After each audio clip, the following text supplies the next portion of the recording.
Quand une civilisation atteint la fin de son cycle, lorsqu'il y a un grand changement, soit à une échelle mondiale ou à une échelle locale, il y a un très grand nombre d'âmes qui veulent se réincarner rapidement.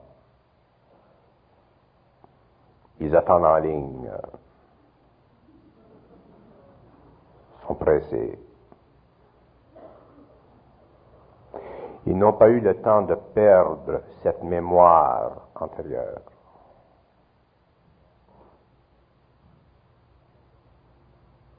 Alors, il y a incarnation et il y a une couche de mémoire de l'expérience antérieure qui demeure très très forte.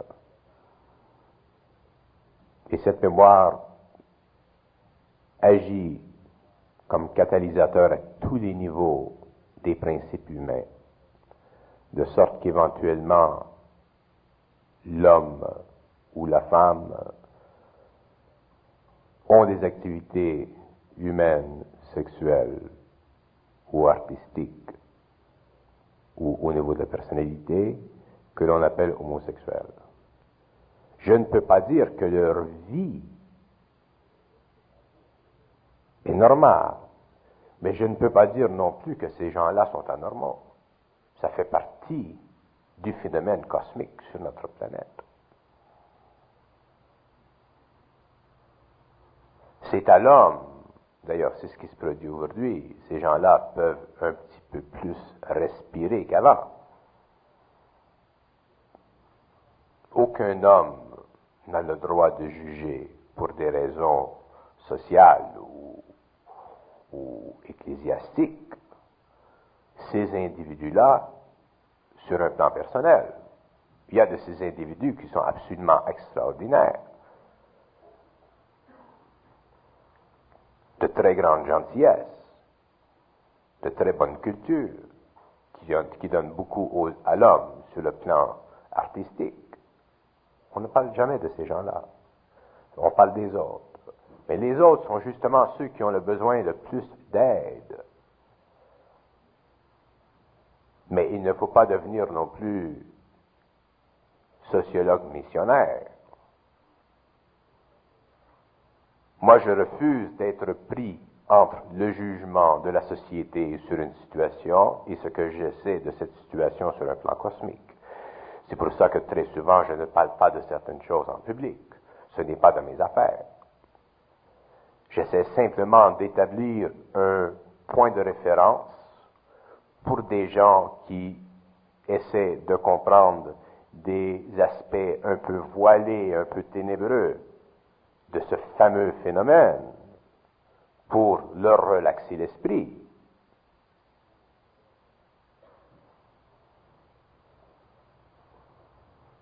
Le phénomène de l'avortement, c'est la même chose. Je ne peux pas prendre de position sociale sur l'avortement. Je peux parler en conférence de certaines choses comme ça, c'est-à-dire dans des séminaires.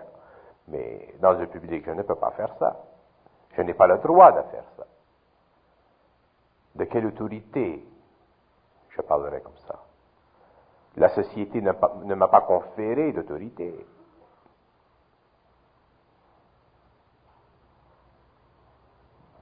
Mais je peux déclarer des lignes assez larges pour que les individus qui essaient de voir le fond, de comprendre les mécanismes de ces phénomènes-là,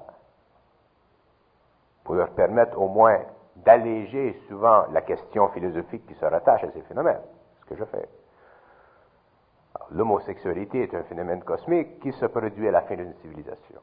Quand Cortés est arrivé ici à Mexico, c'était la même chose, c'était la débandade.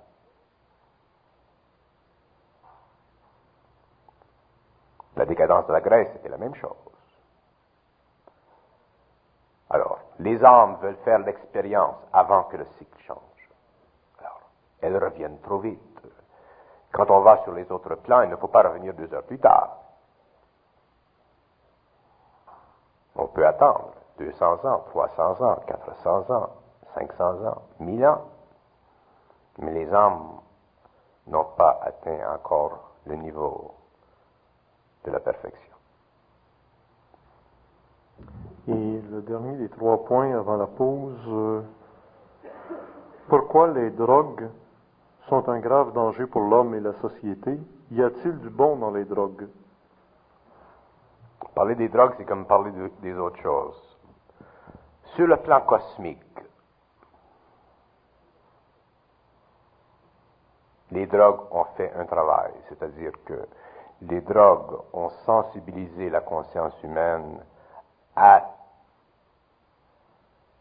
une autre partie de soi-même que l'on ne pouvait pas sentir ou découvrir parce que les centres d'énergie n'étaient pas ébranlés par cette chimie.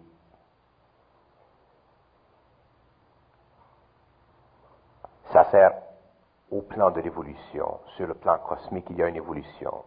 La nouvelle génération a été sensibilisée par ces effets-là, de sorte qu'aujourd'hui, elle ne pense pas, elle n'a pas les mêmes sentiments envers la société, envers l'ordre établi qu'elle avait avant. Ça, c'est un aspect positif. Mais sur le plan humain, la drogue fait partie des influences arimaniennes chez l'homme. La drogue détruit la volonté. Elle affecte le corps astral. Elle change la capacité chez l'individu de rétablir inconsciemment son rythme de vie à perfection.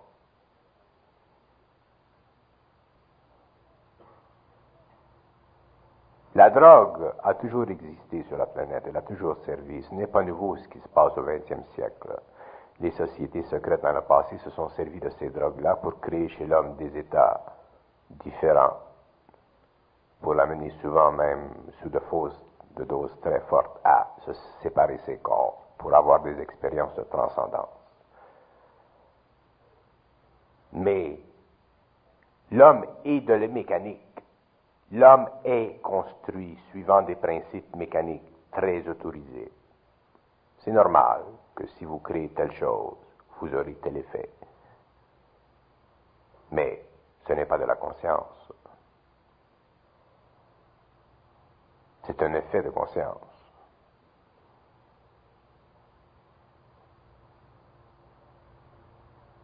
Un homme qui prend de la drogue ne peut pas entrer en contact avec le supramental. C'est contre les lois de ces hiérarchies. Mais il peut entrer en contact avec des formes d'intelligence sur d'autres plans, qui ne sont pas toujours les plus plaisantes. Les drogues sont le grand poison de la civilisation occidentale. Mais l'effet est tellement surprenant pour l'esprit humain, parce que l'esprit humain est toujours en quête de connaître, est toujours en quête de savoir, que l'homme tombe facilement sous l'empire de cette expérience, qui le mène souvent au suicide.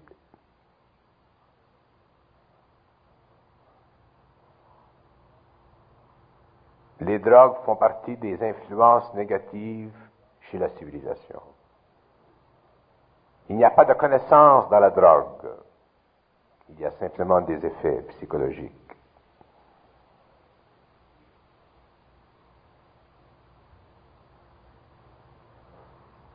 C'est un amusement, c'est un amuse-gueule, c'est un amuse-esprit. Le chemin de la drogue mène à l'illusion, à toutes sortes, à toute forme d'illusion, qui pour l'homme peuvent être plaisantes, je l'admets. Mais il n'y a pas de connaissance. Il n'y a pas de discrimination. Il peut y avoir un brin de sagesse.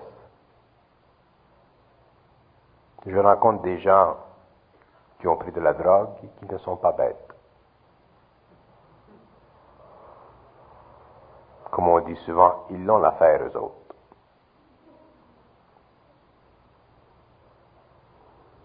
Peine saisie, ne se casse pas la tête.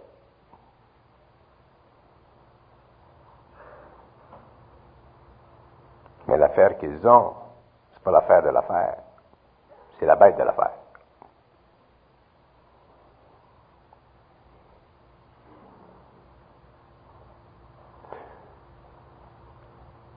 Vous là 10 ans, les drogues, c'était le nouveau paradis, mais aujourd'hui, les gens commencent à s'apercevoir par eux-mêmes que, à toute chose, il y a une fin. Qu'est-ce que surhomme dans la bouche de Bernard? Qu'est-ce que ça signifie? Bon. Le surhomme, c'est l'homme nouveau. C'est l'homme qui verra dans l'éthérique. C'est l'homme qui aura la faculté de se servir de ses pouvoirs internes. C'est l'homme qui aura la clairvoyance, c'est l'homme qui aura la voyance, c'est l'homme qui pourra guérir, c'est l'homme qui pourra se servir des effluves de son corps éthérique à volonté,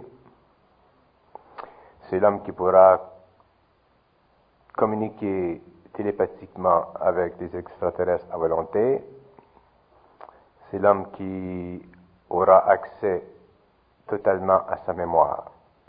Alors c'est l'homme de la 6e race. C'est l'homme nouveau. L'invasion des intelligences plutoniennes servirait-elle à renforcer la volonté du surhomme humain? Si oui, pourquoi?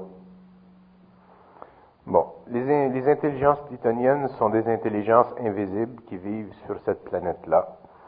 Ce sont des intelligences retardataires qui ont évolué jusqu'à un certain point, mais qui n'ont pas été capables de se couper de leur relation cosmique avec les forces, ce qu'on appelle les forces lucifériennes ou les forces sataniques ou les forces arimaniennes. Ce sont des intelligences faibles. Et qu'est-ce que c'était la question? L'invasion des intelligences plutoniennes servirait-elle à renforcer la volonté du surhomme humain? Et lorsque l'homme aura découvert en lui le centre de lui-même, autrement dit, lorsque l'homme sera totalement homme, c'est-à-dire que lorsque l'homme sera surhomme, lorsque l'homme n'aura en lui aucune faiblesse, lorsque l'homme aura en lui la connaissance totale, lorsqu'il aura la maîtrise de ses émotions, lorsqu'il aura le pouvoir sur son corps éthérique, lorsqu'il aura le pouvoir sur la matière, lorsqu'il aura accès aux archives, autrement dit, lorsque l'homme sera maître de sa destinée, maître de sa civilisation, à ce moment-là, il se produira, à cause de son expérience, des conflits d'agression entre lui et les intelligences plutoniennes. Et comme l'homme saura qu'il est totalement invincible et indivisible, le contact avec ces intelligences plutoniennes-là renforcera une partie de son être qui est directement liée à la galaxie auquel il appartient. L'homme appartient à une galaxie. Quand je dis l'homme, là, je dis les terrestres appartiennent à une galaxie. Je ne dis pas la Voie lactée. Je dis qu'ils appartiennent à une galaxie, c'est-à-dire qu'ils appartiennent à un amoncellement d'énergie qui est dans l'invisible. Ce n'est pas une galaxie visible. Et l'appartenance à cette galaxie devra éventuellement forcer l'homme, le forcer à établir son contrôle, sa conquête sur toutes les forces invisibles qu'il retrouve à différentes échelles dans son système solaire. L'homme doit devenir roi dans le système solaire. Roi. Lorsque l'homme sera roi dans le système solaire, à ce moment-là, ce système-là sera automatiquement en relation avec d'autres systèmes extérieurs à lui-même, et la loi qui est communale dans cette galaxie pourra être établie ici. Mais l'homme devra être capable, dans ce processus-là, d'établir les normes de son pouvoir. Les normes de son pouvoir sont multiples. La condition de son gouvernement, les lois de son gouvernement, je parle du gouvernement invisible, l'abolition des forces astrales qui contaminent constamment son plan astral. Alors, dans ces normes gouvernementales invisibles-là, l'homme atteindra un point dans son évolution où il pourra totalement faire de la planète ce qu'il veut sans qu'il y ait interférence. Alors, sa collusion avec ces intelligences-là qui ne veulent pas ça fera de lui un être très puissant. Mais puissant cosmiquement parlant, c'est-à-dire qu'il amènera sur le plan humain ici l'application de la loi.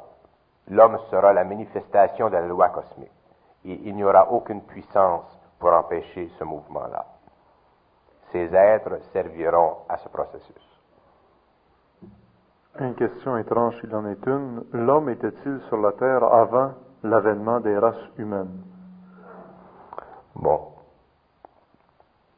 L'homme, qu'est-ce que c'est un homme? Quand est-ce que l'homme devient homme? L'homme devient homme lorsqu'il a conscience de lui-même. Si l'homme n'a pas conscience de lui-même, il n'est pas homme, parce que il est incapable de se servir lui-même de la matière. Lorsque l'homme est capable de se servir lui-même de la matière, il commence son exercice général dans le développement de son intelligence. À ce moment-là, il lui est permis de renforcer les liens de sa genèse avec d'autres prototypes génétiques qui peuvent venir de la galaxie. À ce moment-là, il y a une rencontre, il y a une transmutation qui se fait, et l'homme, à ce moment-là, produit des races.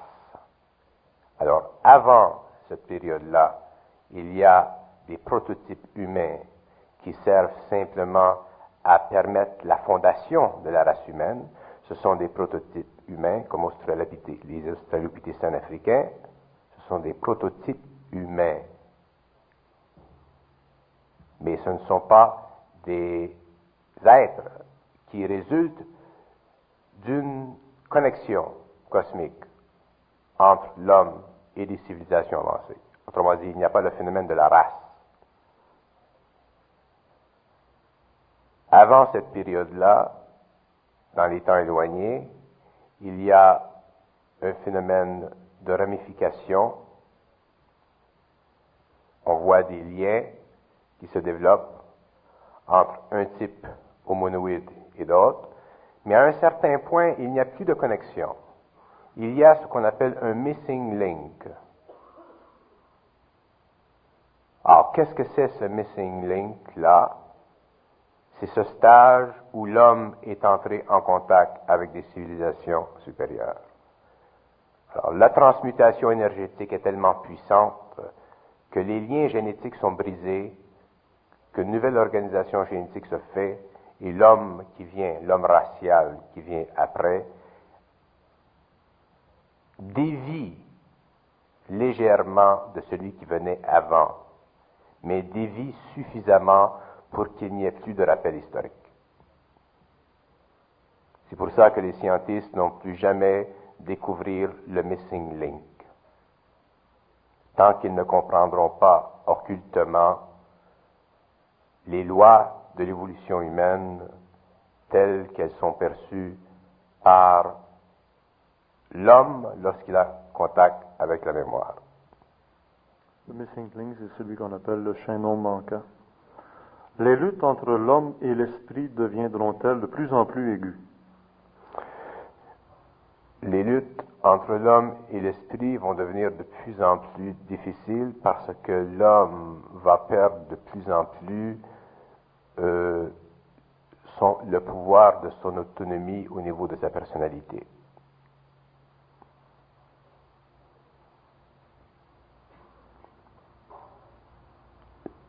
L'esprit cherche à dominer l'homme.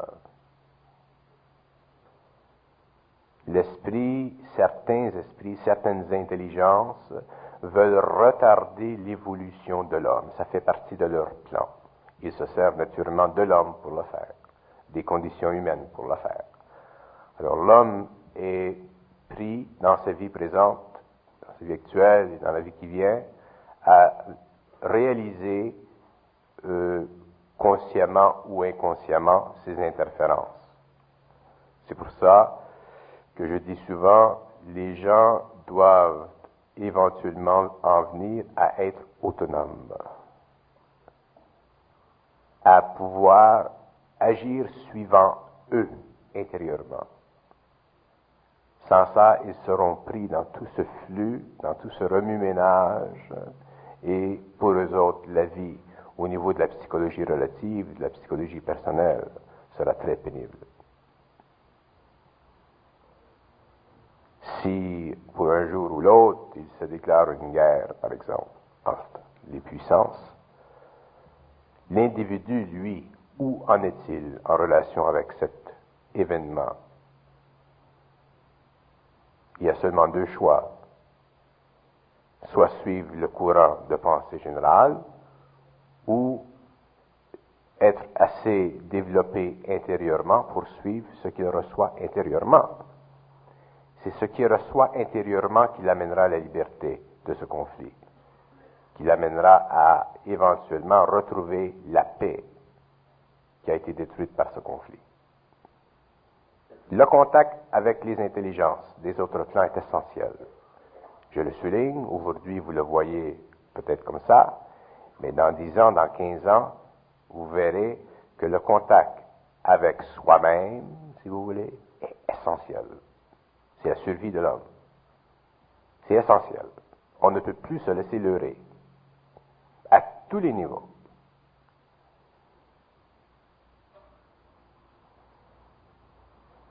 On parle des dauphins, on parle des abeilles, et la question qui s'adresse lors d'une conférence, l'homme doit-il protéger les animaux et pourquoi? L'homme a une responsabilité très grande envers les animaux, parce que les animaux font partie de l'évolution et qu'ils ont, eux aussi, droit à la paix.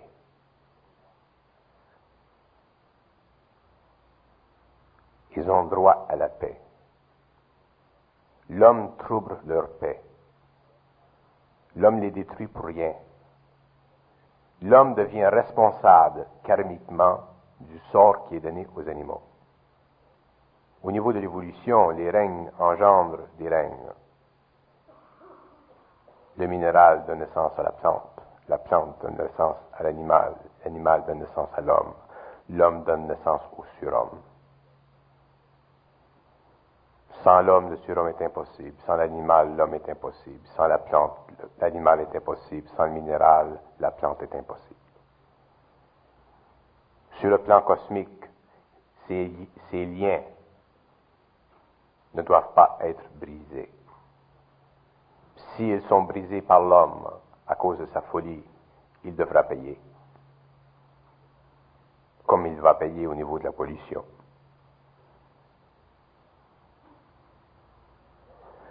Là, il y a des gens qui vont me dire, mais oui, on mange les animaux, on a dit, vous portez des souliers de cuir. Le point n'est pas là. Sur le plan global de l'évolution, il y a des choses qu'on peut faire aujourd'hui qu'on ne fera pas dans 2000 ans. C'est où l'homme devient sauvage, volontairement, où il y a préméditation, où il y a manque de conscience, où il y a abus. C'est là que l'homme se met sous une loi karmique concernant les animaux. Il y a un chercheur aux États-Unis pour lequel j'ai beaucoup d'admiration, qui a découvert dans ses recherches ufologiques, qui a découvert qu'il y a des ovnis, des UFO, des ovnis, ces formes, qui sont biologiques. Elles ne sont pas technologiques, elles sont purement biologiques.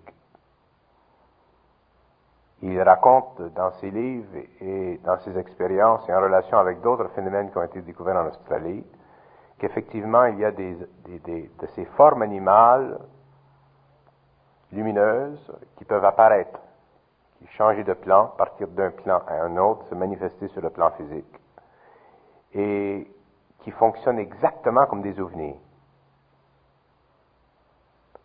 Et effectivement, ces formes, ces ovnis ou ces formes biologiques éthériques ont une fonction très grande sur la planète. Et si l'homme continue à détruire le règne animal, ce qui se produira éventuellement, c'est qu'il y aura de ces formes biologiques, éthériques, matérialisantes, qui créera en lui une très grande terreur dans les siècles qui viendront.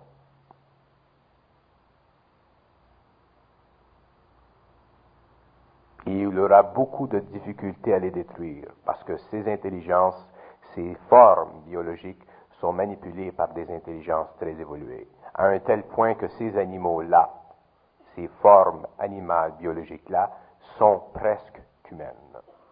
Elles ne sont pas humaines dans notre forme, mais elles sont humaines dans le sens qu'elles sont régies par des lois de l'intelligence cosmique universelle satanique. Et l'homme devra payer très cher son manque envers le règne animal.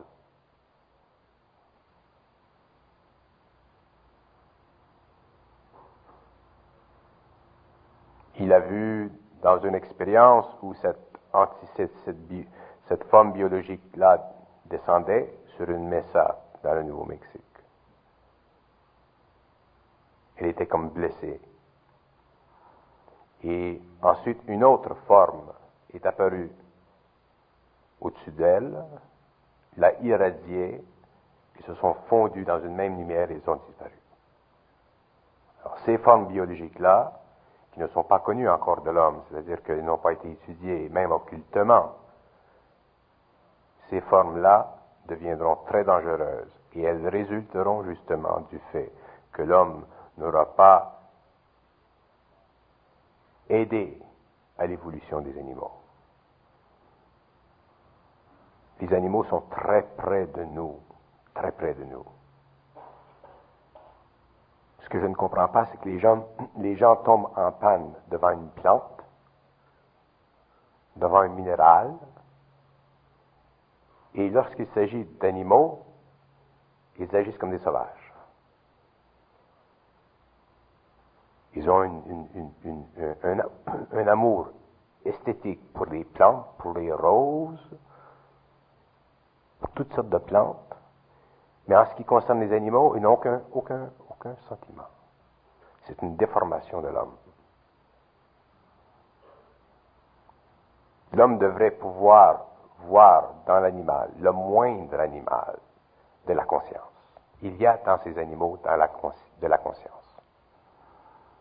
Un jour, l'homme aura contact direct avec les animaux, mais ce n'est pas arrivé. L'âme. Tous les hommes ont-ils une âme? L'âme peut-elle être détruite? Et par extension, peut-être avec ce que vous venez de dire, est-ce que les animaux ont une âme? Les animaux ont une âme, mais c'est une âme collective. Ce n'est pas une âme individuelle. C'est la différence entre les animaux et l'homme. Ils ont une âme collective qui évolue comme la nôtre.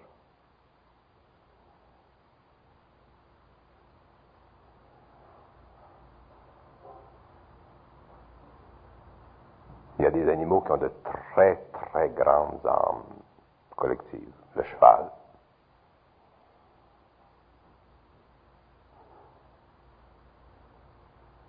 Si je vous disais même que le cheval a servi dans l'évolution de l'homme pour créer la matière fondamentale qui a servi à la construction de son corps mental. Très évolué. Il y a des hommes dont l'âme ne peut plus aller plus loin. Ils ne peuvent plus aller plus loin. Ils sont incapables d'évoluer. Ces êtres, en général, sont des êtres foncièrement méchants. Foncièrement méchants. Pour eux, le mal est aussi grand que pour nous la lumière. Pour eux, les forces sataniques sont aussi importantes, aussi imposantes, aussi belles que pour nous, les autres. Lorsque ces êtres viennent dans des scénarios, dans des schémas d'incarnation, ils peuvent créer énormément de mal. Mais les intelligences cosmiques sont extrêmement patientes dans le jugement d'une âme. C'est très long avant que le concile décide de dénier à une âme le pouvoir de se reconstruire en mémoire.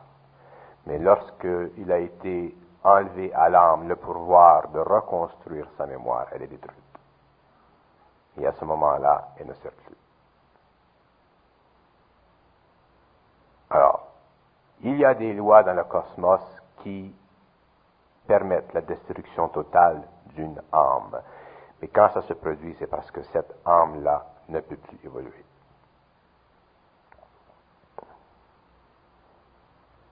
Ce sont des questions intéressantes. L'âme peut-elle influencer l'ego de l'homme?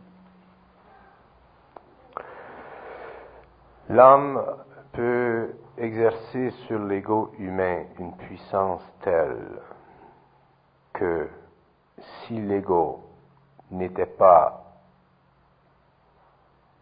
suffisamment sensible à elle, il pourrait facilement souffrir d'elle.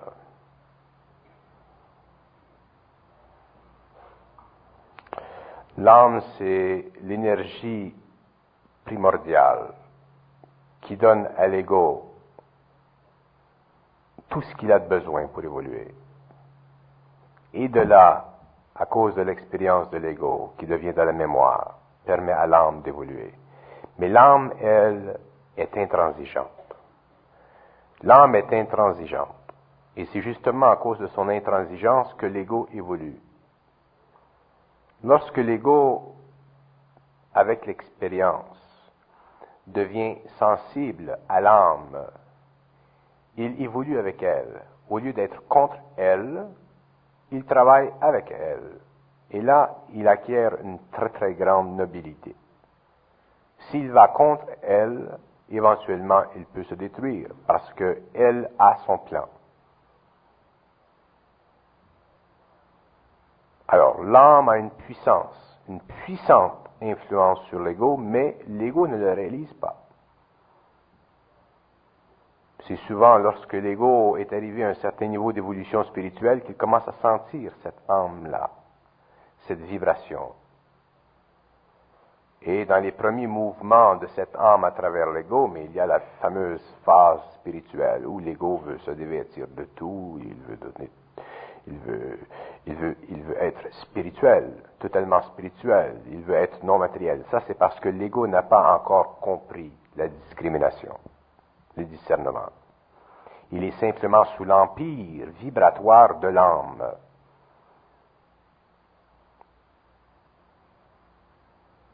L'âme est très puissante. Et les gens qui viennent, les nouvelles générations, vont sentir de plus en plus l'âme, jusqu'au moment où il y a une union entre l'ego et l'âme. Et c'est là, à partir de ce moment, que l'homme peut commencer à vivre.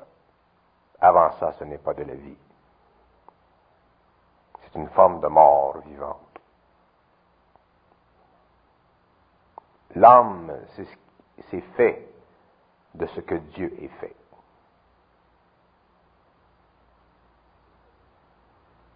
Et ça évolue, et ça évolue, et ça évolue, et ça évolue. Et ça force l'ego aussi à évoluer, à prendre de l'expérience.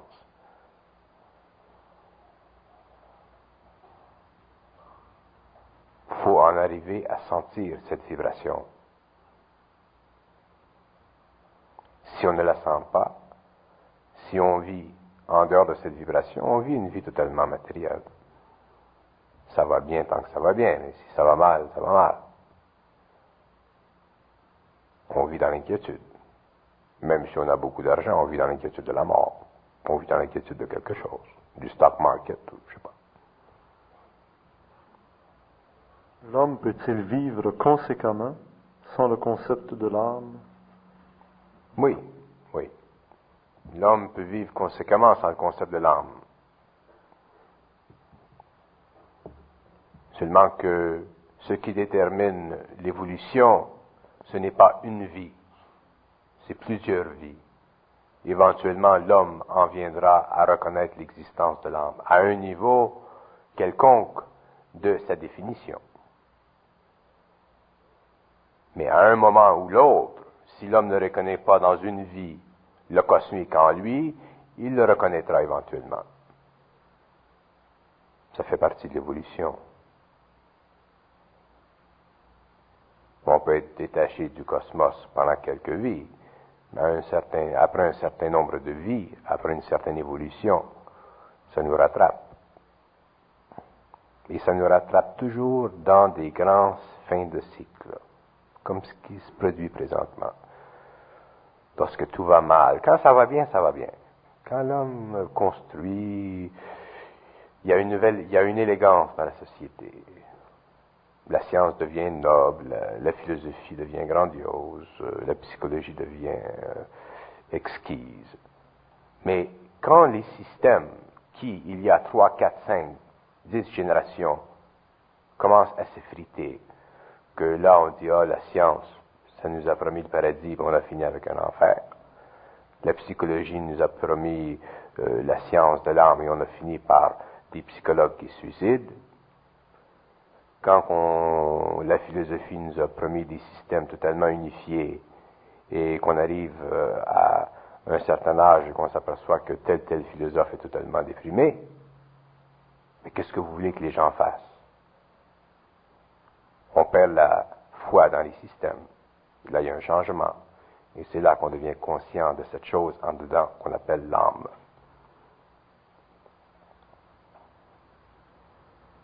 Un mot ici, Bernard, j'aimerais une explication, c'est apotiste atomique. A-P-O-T-H-Y-S-T-E, apotiste atomique. Qu'est-ce que c'est le contexte?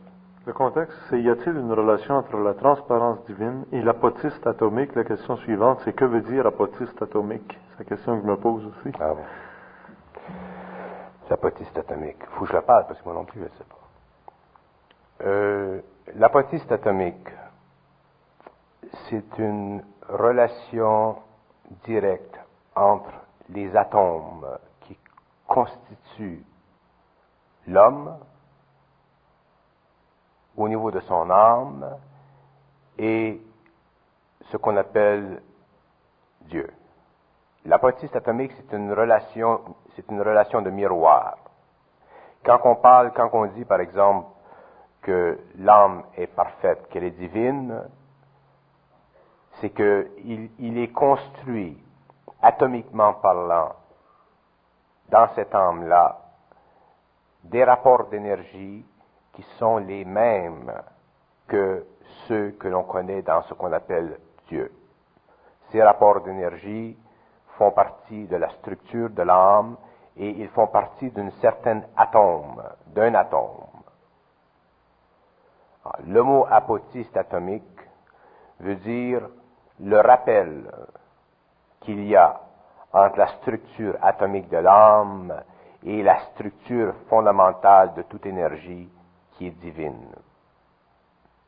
C'est un mot qui n'a de valeur que dans le sens qu'on peut le comprendre sur le plan d'une métaphysique supramentale, mais sur un plan purement humain, philosophique, psychologique, je n'y vois aucune importance. Tout ce qui ressort de ça, ce qu'on me dit, c'est que ce qui ressort de ce terme qui est important, c'est qu'il y a un rapport de reflet entre la nature de l'âme et ce qu'on appelle, nous, les hommes, Dieu. Il y a un rapport quelque part étroit entre ces deux essences-là. Ça, c'est l'apotiste atomique. Et ce rapport, il s'établit au niveau de l'atome. Pas nécessairement l'atome dans le sens qu'on le conçoit scientifiquement, mais l'atome dans son sens réel. Est-ce qu'on peut avoir une explication sur la différence entre l'atome qu'on conçoit scientifiquement et l'atome qu'on conçoit? Oui. Scientifiquement, on a tendance à construire l'atome comme étant un système solaire. Ça nous facilite la vision matérielle de l'atome pour établir des paramètres de construction. Mais l'atome, vu d'un autre plan, est constitué comme un cœur. Elle a un peu la forme d'un cœur. Elle n'est pas comme un cœur directement, mais c'est une forme qui tend à creuser en haut ici. Et il y a un centre d'énergie qui part du haut, si vous voulez, vers le bas, qui est un pôle positif et un pôle négatif.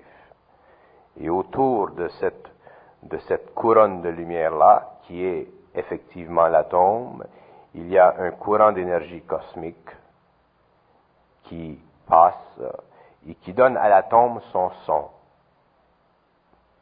Alors, dans l'âge nouveau, l'homme pourra, avec son mental, connaître le son de l'atome, comme un atome de fer, par exemple, a un son. Et il pourra changer le son de cet atome-là et transmuter l'atome de fer dans un autre atome et créer des atomes nouveaux, mais sans passer par la fusion ou la fission. Que veut-on dire par au début des temps? Au début des temps veut dire en cette période de temps où l'homme était incapable de se connaître lui-même.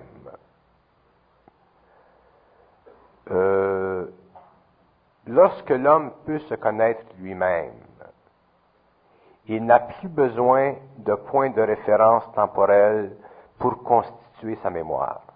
Sa mémoire est globale, elle est totale. Elle peut aller très loin dans le passé ou aller très loin dans l'avenir. Mais lorsque l'homme a perdu cette conscience, il se situe catégoriquement au début des temps. Au début des temps veut dire où l'homme a ce temps-là, où l'homme a perdu la connaissance de lui-même. C'est réellement philosophiquement, ce n'est pas un jeu de mots. C'est un paramètre temporel. Mais sur le plan cosmique, au début des temps, n'a aucune signification parce que ça n'existe pas. Mais ça existe psychologiquement ou philosophiquement parce que l'homme a perdu la mémoire de son temps. Alors, là où il va le plus loin dans le passé, il n'y a que nuages, il n'y a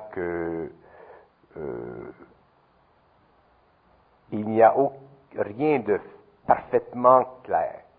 Il faut qu'il ait accès à sa mémoire pour retrouver tout ce qui était là. Et à ce moment-là, il n'y a plus de au début des temps, parce que tout ça, ça se rapporte à une série d'événements et de phénomènes qui passent de la planète ou du système solaire d'un niveau vibratoire à un autre niveau vibratoire, et l'homme peut se reconstituer, peut se reconnaître, peut se voir dans le processus de la création, jusque dans les plus grands mouvements de la conscience saturnienne,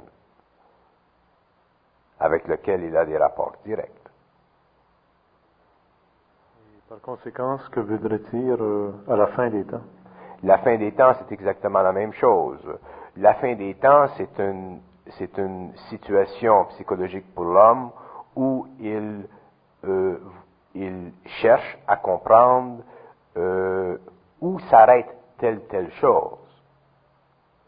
Alors, la fin des temps, c'est simplement une métaphore pour expliquer qu'il y a un changement, qu'il y a une transmutation, qu'il y a une réorientation de la société ou de la civilisation. Pour l'homme, c'est un arrêt, mais cosmiquement parlant, c'est simplement un changement de vibration, c'est une nouvelle allure dans une nouvelle direction pour amener l'homme à un plus haut palier de l'évolution. Alors, il n'y a pas de fin des temps. Dieu a-t-il pénétré le temps simultanément avec sa création? Non. Bon, je dois faire des particularités, je dois établir des conditions. Je ne veux pas quand je parle de Dieu, je veux qu'on me laisse le privilège de parler de Dieu à ma façon, mais sans l'expliquer. Alors, autrement dit, si je parle de Dieu, ne concevez pas ce que je dis de Dieu ou de la personne de Dieu comme vous le comprenez au niveau de la religion. Ceci me facilite la capacité d'expliquer ce que je veux dire et me permet de me servir du mot Dieu sans toujours être obligé de dire, mais c'est pas ça que je veux dire. Qu'est-ce que c'était la question? Alors, Dieu a-t-il pénétré le temps simultanément avec sa création? Bon, alors, ce qu'on appelle le temps, c'est un mouvement d'énergie dans le cosmos qui est directement lié au rythme des atomes dans le cosmos, qui est directement lié à la lumière dans le cosmos. Le temps, c'est une dimension. Ce n'est pas un état psychologique. Il y a dans le cosmos différents temps, parce qu'il y a, autrement dit, différentes dimensions. Ces différentes dimensions sont composées d'atomes qui ont différents sons. Dans les temps premiers, dans les temps où Dieu a créé, dans les temps où Dieu a mis à la disposition de lui-même les âmes humaines, ou ce qu'on appelle les êtres angéliques, lorsqu'il a fait ça, ces entités étaient créées avec les mêmes atomes qui ont servi au premier processus d'évolution. Lui, il était en dehors de ça. Dieu n'est pas dans le temps. Il est indépendant du temps, il est indépendant de l'espace. Il est en dehors de toutes les dimensions. Mais lorsqu'il a créé les hautes dimensions, autrement dit les hauts mondes, lorsqu'il a créé des matières de haute vibration qui étaient très près de lui parce qu'elles n'avaient pas à subir de dégradation dans le processus de l'évolution, parce qu'elles étaient établies déjà avant que ce processus-là commence, le temps et ces créations-là étaient établies conjointement. Mais Dieu ne participait pas à ça. Dieu n'a jamais été dans le temps. Le temps devenait une dimension pour ces êtres. Pour nous, l'espace est une dimension. Pour ces êtres, le temps est une dimension.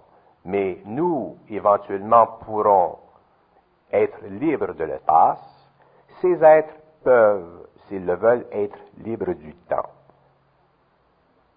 Mais ils ne peuvent pas être libres du temps et de l'espace en même temps. Soit qu'ils soient libres du temps ou de l'espace. Le seul être dans le cosmos qui est totalement libre du temps et de l'espace à la fois, c'est ce qu'on appelle Dieu. Et la raison pour laquelle il est libre du temps et de l'espace, c'est parce que Dieu n'a jamais été créé. Et la raison pour laquelle Dieu n'a jamais été créé, c'est parce que Dieu n'a jamais été conçu. N'essayez pas de comprendre, prenez seulement la vibration. Dieu n'a jamais été conçu. Et il n'avait jamais été conçu parce qu'il n'y avait jamais de matière suffisamment puissante, haute en vibration avant lui pour servir à modeler sa forme.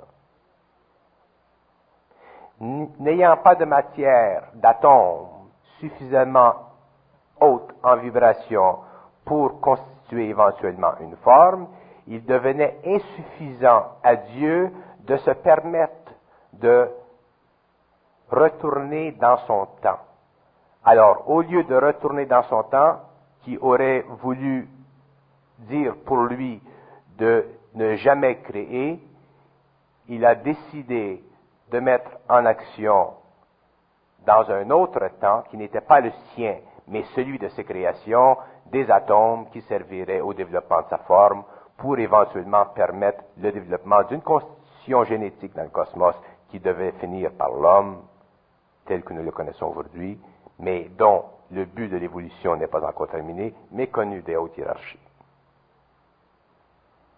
Parlant des hautes hiérarchies, qui décréta que Lucifer et ses semblables furent relégués aux espaces astraux du cosmos?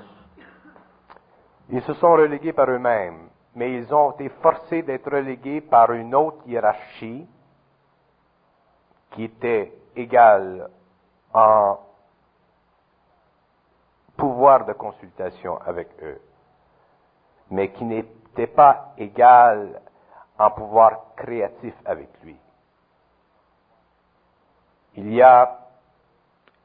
Les forces lucifériennes ont été reléguées à ce qu'on appelle les espaces sans lumière parce que lorsqu'ils ont commis leur acte de non-service envers la hiérarchie, parce qu'on dit souvent que Lucifer a péché contre Dieu, c'est pas vrai.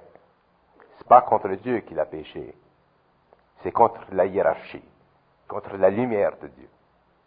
Il y a une différence subtile là, mais qui mène à un développement, un processus de pensée au niveau de la cosmogénèse qui est très très important plus tard quand on en parlera. Lucifer, la loi du cosmos, c'est le service. On ne peut pas s'attaquer à Dieu. Il n'est pas dans notre temps, dans notre espace. Il n'est pas fait de la matière de sa création, parfaitement. C'est ce qui, justement, l'a amené à créer. Mais, il y a des êtres dans la hiérarchie de très haute vibration. Ce qu'on appelle des êtres de lumière. Et Lucifer a refusé de travailler avec ces êtres. En faisant ça, il a commis ce qu'on appelle, humainement parlant, le péché d'orgueil contre Dieu. Mais ce n'est pas contre Dieu, c'est contre eux.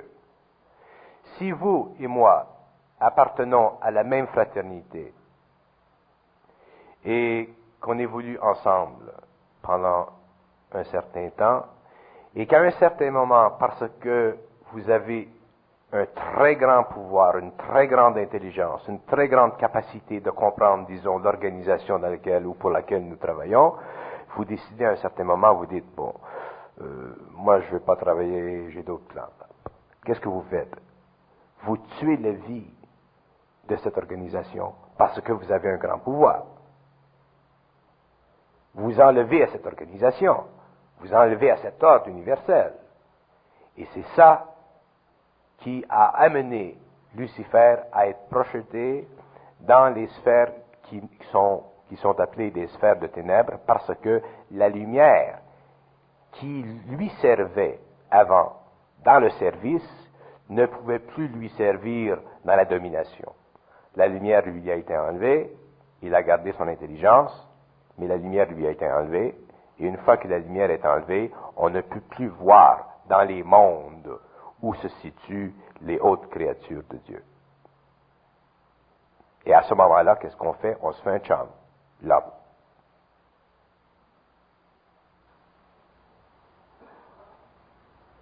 Et on l'embobine avec cette haute intelligence qu'il possède jusqu'au jour où l'homme se réveille et qu'il retourne à la hiérarchie. La rébellion était-elle connue ainsi que ses conséquences pour l'évolution? La rébellion était connue de certains protégés de Dieu, ce qu'on appelle certains protégés de Dieu. Il y a dans les hautes sphères de la hiérarchie des êtres, il n'y en a pas beaucoup, il y en a seulement quelques-uns, des êtres qui ont accès à ce qu'on appelle le devenir. Ce devenir cosmique-là, ce n'est pas un pouvoir de vision dans l'avenir. C'est un pouvoir de précision dans le temps. Et ces êtres-là sont capables de déceler dans le temps, dans certains temps, la position d'un atome. Ils savent, à cause de leur haute vibration, de leur très grande connexion avec l'original, que dans telle partie du cosmos, tel atome est rendu à tel endroit. Et c'est par cette capacité, par ce pouvoir de voyance, qui leur est conféré directement de ce qu'on appelle Dieu, le divin, de cette perfection, qu'ils ont pu connaître les éclats de la rébellion. Les éclats, parce que les éclats de la rébellion sont venus avant la rébellion elle-même. Parce que les éclats étaient déjà enregistrés dans la conscience totale, mais ils ne pouvaient être perçus par la conscience individuelle collective archangélique que lorsque le mouvement était fait. D'ailleurs, il se produit la même chose chez l'homme. Souvent, on a une intuition de quelque chose, mais c'est simplement quand l'événement se produit qu'on dit « Ah, c'était ça. C'était la même chose. »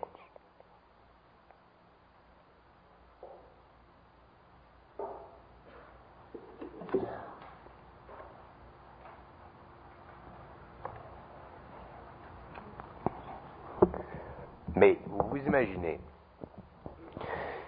on ne peut pas penser à ces choses-là. C'est sans importance. Parce qu'on capote. Vous voyez?